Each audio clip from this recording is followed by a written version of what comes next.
여러분 안녕하세요. 한방토크 건강상담소의 김세원입니다. 7월과 8월은 여름방학 시즌이기도 하죠.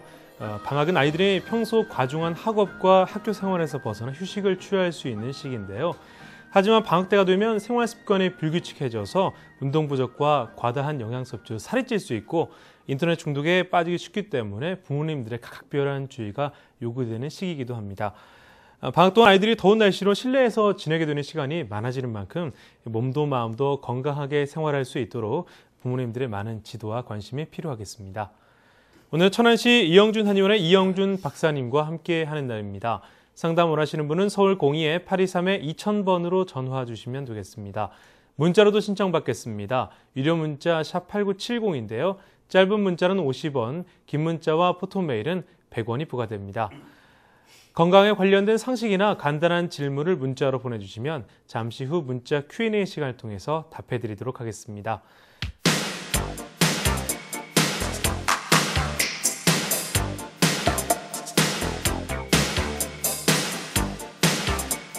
네, 오늘 화요일은 천안시 이영준 한의원의 이영준 박사님 모시는 날입니다.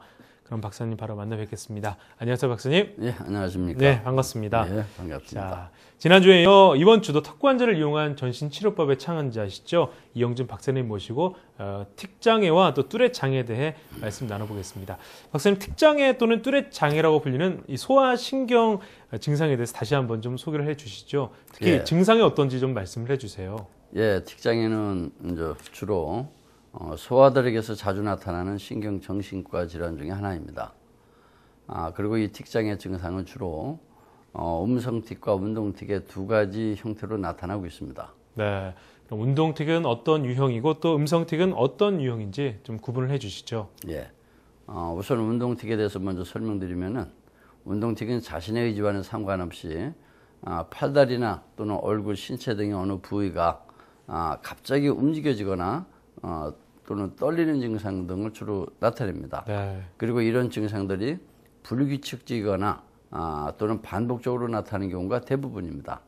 특히 운동틱의 경우에는 가벼운 경우는 눈을 깜빡거리고 또는 코를 찡긋거리든지 또 코를 문지르기도 하고 입을 실룩거리거나 또 목이나 어깨를 움찔거리고 팔다리를 떠는 증상으로 나타나게 됩니다. 네. 그러나 심할 경우는 고개가 끄덕여지거나 또는 돌아가게 되고 또 팔다리를 심하게 움직이거나 몸을 비틀거나 전신의 모든 근육이 움직여지기도 하는 증상을 나타냅니다. 네, 그렇군요. 그럼 음성틱은 어떻게 나타나나요?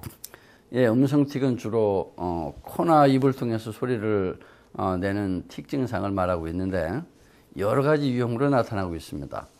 코를 킁킁거리거나 콧바람을 심하게 내뱉는 어떤 콧소리 유형도 있고 또 목에 무엇이 걸린 것처럼 하면서 이제 헛기침 소리를 내는 그런 유형도 있고 또 이상한 형태의 어떤 괴성을 지르거나 또 욕설 등을 할 수도 있고 기타 다양한 종류의 음성틱으로 나타나고 있습니다. 네. 그러나 이들 운동틱과 음성틱은 대부분 같이 동반되어 나타나면서 별도로 나타나는 경우는 드문 편입니다. 네.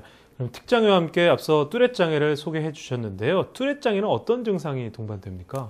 예, 보통 음성틱과 이제 운동틱이 동시에 같이 나타나는 것을 복합틱이라고 합니다. 그런데 이런 복합틱이 1년 이상 지속돼서 나타나는 것을 일반적으로 뚜렛장애라고 부르고 있습니다. 네, 제 주변에서 틱장애와 함께 뚜렛장애를 둔 자녀 때문에 고민이 있으신 분들을 가끔 보게 되는데요. 예. 이런 소아신경 증상이 치료는 잘 되고 있습니까? 예, 치료가 아주 잘 되고 있는 편입니다. 예. 저희 클리닉에서는 난치병 중에서 특히 연축성 사경증과 틱장애를 특화해서 보고 있습니다만은 대부분 완치시키고 있습니다.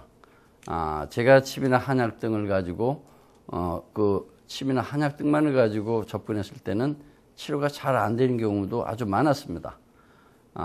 그러나 뇌신경계 이상이 구조의학적으로 턱관절의 어떤 불균형과 그리고 상부경추인 환추와 축추의 아탈구가 원인이라는 사실을 알고 이들을 정상화시키는 FCSD 치료를 병행하면서부터는 10여 년째 대부분 실패 없이 치료하고 있습니다. 네, 참 놀라운 치료 실적인데요. 서양의학적인 치료로서도 현재 치료는 잘 되는 편입니까?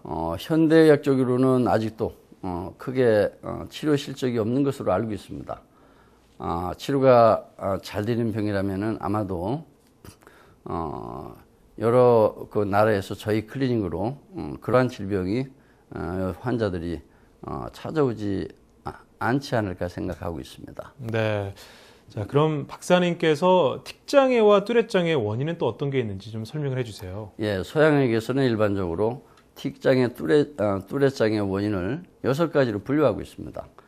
첫째, 유전적인 소인, 그리고 둘째, 뇌의 어떤 구조적인 원인, 셋째, 도파민, 노르아드레날린 또는 세로토닌 등과 같은 신경 전달 물질의 뇌의 생화학적인 이상, 그리고 넷째, 남성 호르몬의 어떤 과다, 그리고 다섯째, 출산 과정에서의 외상, 여섯째, 심리적인 요인 등이 원인일 것으로 보고 있습니다. 네, 일반적으로 그렇다면 박사님이 보시는 원인은 뭘까요?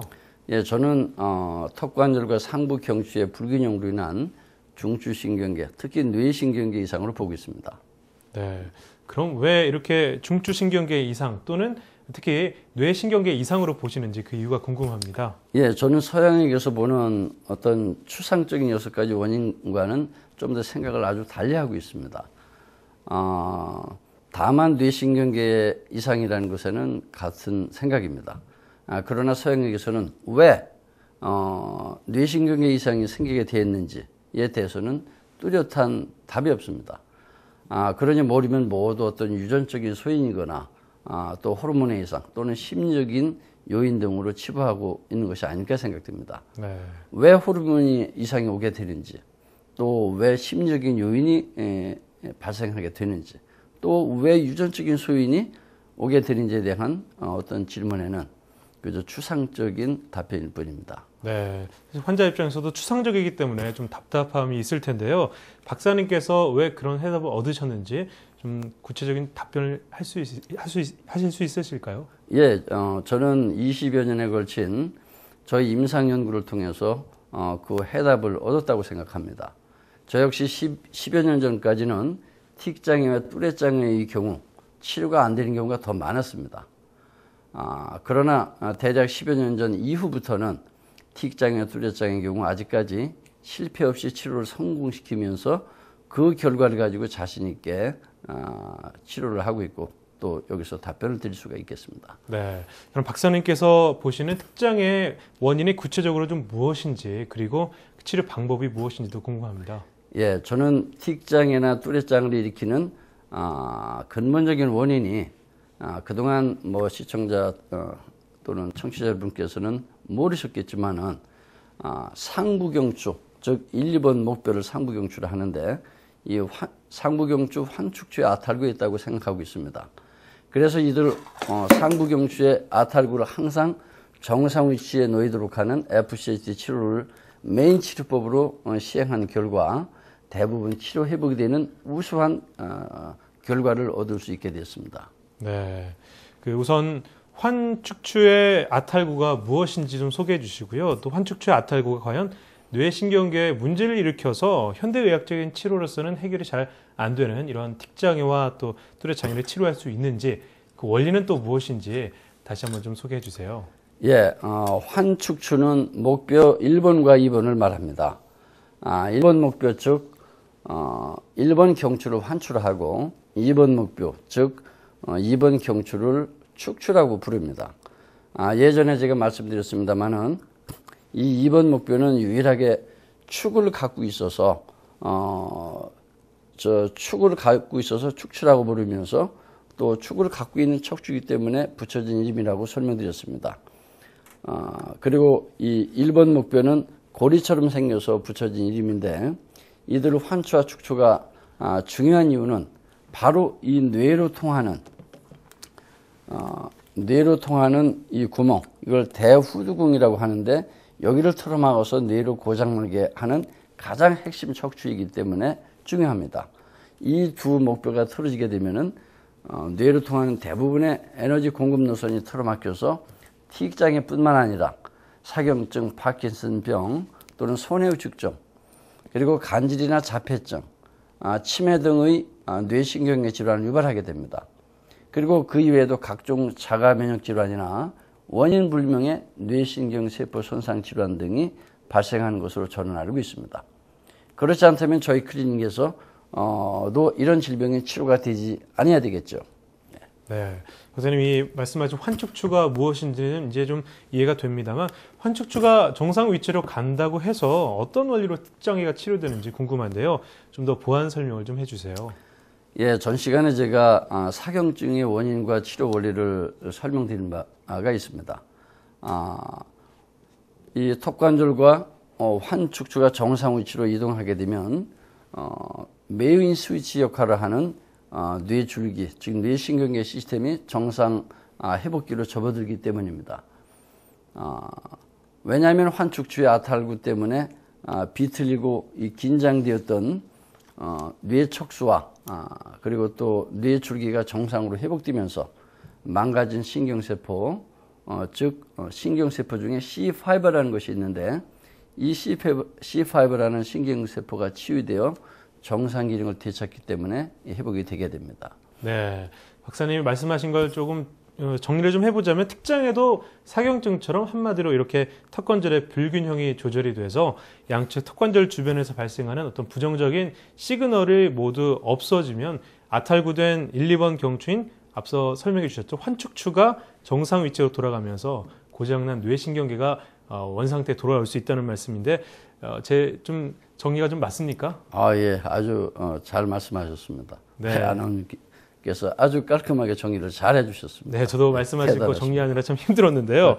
자, 오늘도 강의하는 시간 벌써 20분이 훅 지나갔습니다. 틱장애, 뚜레 장애로 고생하시는 자녀를 둔 부모님들을 위해서 마지막으로 좀 정리를 해주세요. 예, 틱장애, 뚜레장애의 자녀를 두신 청취자 및 시청자 여러분, 그동안 난치병으로만 알고 있던 틱장애와 뚜레장애도 미세한 턱관절의 어떤 불균형으로 인해서 그게 원인이 되어서 나타난다는 질병이라는 사실입니다. 그리고 1, 2번 경추의 상부 경추가 틀어지면서 뇌신경계에 압박을 주어서 나타나는 질병이라는 사실입니다. 저희 클리닉에서는 상부 경추의 아탈구를 정상 위치로 되돌려주는 턱관절의 미세 균형 조절을 통해서 대부분의 틱장애를 치료하고 있습니다. 그리고 그래서 우선 여러분의 자녀분들이 상부 경추의 아탈구가 되어 있는지를 한번 의심해 보시고 턱관절의 불균형을 한번 의심해 보십시오. 그리고 턱관절의 미세하고 정교한 균형 조절을 통해서 틱장애를 치료해 보시기 한번 권해드립니다. 네, 감사합니다. 네, 오늘의 틱장애와 뚜레 장애에 대해 알아봤습니다.